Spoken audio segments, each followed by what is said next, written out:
You are looking at Julian's pronunciation guide, where we look at how to pronounce better some of the most mispronounced words in the world, like this other curious word. But how do you say what you're looking for today?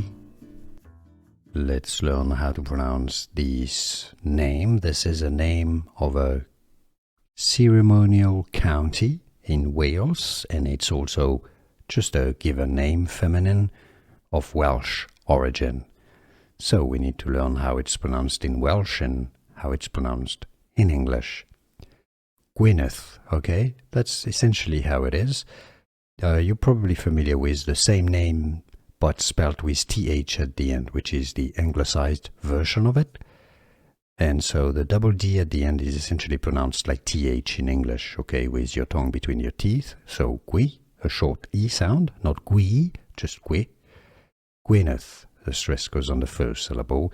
It's easy once you know. Gwynedd, and now you know. Did you get this? Let me know in the comments.